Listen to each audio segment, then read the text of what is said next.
විශේෂයෙන්ම අද කතා කරන්නේ BDSM. BDSM කියන රිලේෂන්ෂිප් පැටර්න් එකක් ෆැන්ටසි එකක් කරගෙන ඒක එක්ස්පීරියන්ස් ගන්න එන්න ඔයාලට තමයි මේ කතා කරන්නේ. හැමෝම මගේ පෝස්ට් දැකලා මට කෝල් කරනවා මැඩම් ෆෙම්ඩම් කරනවද BDSM කරනවද මට ස්ලේව් කෙනෙක් වෙන්න ඕනේ මට ෆෙටිෂ් මම මේක කරන්නේ මේක කරන්නේ කියලා ගොඩාක් ඒවා කියනවා. හැබැයි සමහර අයගෙන් මම ප්‍රශ්න අහුවම මොකද BDSM කියලා කිව්වොත් ඒක දන්නෙත් නැහැ. හැබැයි සමහර අය කිව්වොත් ෆෙටිෂ් කියන්නේ ඒක දන්නෙත් නැහැ.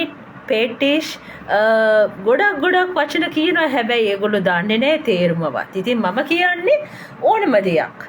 Taman දෙයක් කරන්න යනවා නම් ඉස්සෙල්ලම හොඳට හිතන්න මම යන්නේ මොකද්ද කරන්නේ.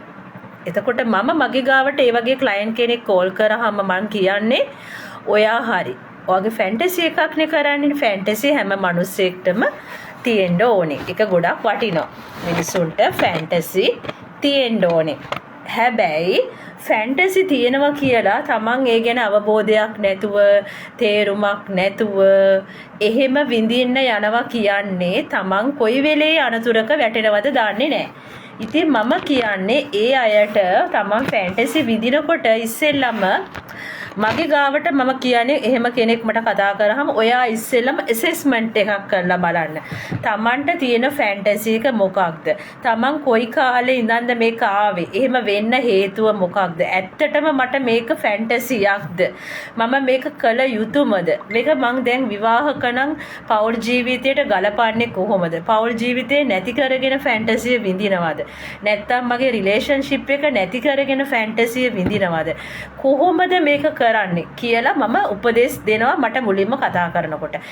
ඒ අය කියන්නේ කෙලින්ම මොකද්ද මට ඕක නෙවෙයි අවශ්‍ය වෙන්නේ. මට ඕනේ මේ වැඩේ කරන්න කියලා.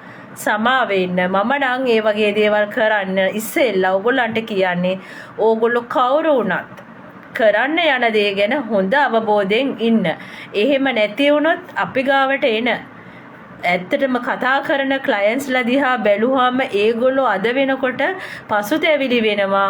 ඒ ඇබ්බැහිවීම් වලින් ගැලවෙන්න බැරුව. මොකද තමන්ගේ මොළය ඒ විදිහට ඒකාකාරීව වසර ගණනාවක් ඇබ්බැහි වුණොත් ඒක ගලව ගන්න හරි අමාරු වෙනවා. ඉතින් ඕගොල්ලෝ ඒක ලස්සනට විඳින්න නැතුව මේක නිකන් ඇබ්බැහි වෙලා අරමුණක් නැහැ තේරුමක් නැහැ නිකන් තේරුමක් නැතුව යන ගමනක් වගේ තමයි වෙන්නේ. ඉතින් එහෙම වුණාම ඕගොල්ලන්ගේ ජීවිතේ විනාශ වෙන්න පුළුවන්. උදාහරණයක් වශයෙන් අපි කිව්වොත් එහෙම මොනවා හරි අපි කියමු දැන් ක්‍රීම් එකක් ගත්තත් අපි කියමු මේ ක්‍රීම් එක ගත්තා කියලා මේක පාවිච්චි කරනවා නම් අපි දැනගෙන ඉන්න ඕනේ මේ පාවිච්චි කරන්නේ මේක මොකටද මේකේ තියෙන ප්‍රයෝජන මොනවද කබුණ අදාළද හදලා තියෙන්නේ මේක අපේ ශරීරයට හිත කරද කොයිතරම් මේක වෙලාවක් රැඳා තියෙනවද හැමදේම අපි දැනුවත් වෙන්න ඕනේ. එහෙම නැතුව මේක දැක්ක පළියට අරගෙන අපි පාවිච්චි කරා කියන්නේ සමහර වෙලාවට අපේ ස්කින් එකට ගැලපෙන්නේ නැති වෙන්න පුළුවන්. එහෙමත් නැත්නම් අපේ ශරීරයට මේක වෙනත් හානි සිදු වෙන්න පුළුවන්. තිබ්බට වඩා ඒක විකෘති වෙන්න පුළුවන්. ඉතින් ඒ නිසා හැමදේම දැනගෙන යන්න. දැනගෙන යන්න නැතුව ඕගොල්ලෝ මේ ෆැන්ටසි කරන්න ඇවිල්ලා සමහර අය කියනවා මැඩම් මේක නැති කරන්නද හදන්නේ කියලා අහනවා. එපා කරවන්නද නැත්නම් ඒක අවබෝධය නැති කරගෙන ආසාව නැති මං කවදාවත් මිනිසුන්ගේ ආශාවල් නැති කරන්න කියන්නේ. ආශාවල් තියෙන්න ඕනේ. අපි මිනිස්සු. අපි හැමෝම ආශාවල් නැතුව ජීවත් වෙලා වැඩක් නැහැනේ. අපි ජීවත් වෙන්න ඕනේ සතුටින්. සතුටින් මේ මොහොතේ විඳින්න ඕනේ. මේ මොහොතේ විඳින්න බැරි නම් අපිට හෙටක් ගැන කියන එක නෙවෙයි අපි කියන්නේ. මේ මොහොතේ විඳින්න. මේ මොහොතේ ධනාත්මකව දකින්න.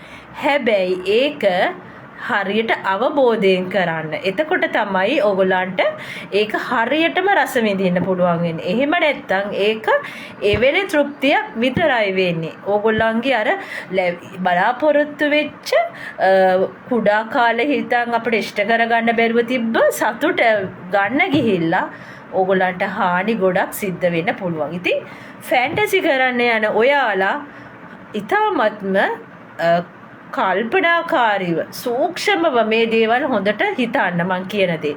ඒ කියන්නේ ඔයගොල්ලන්ගේ ආදරේටම තමයි.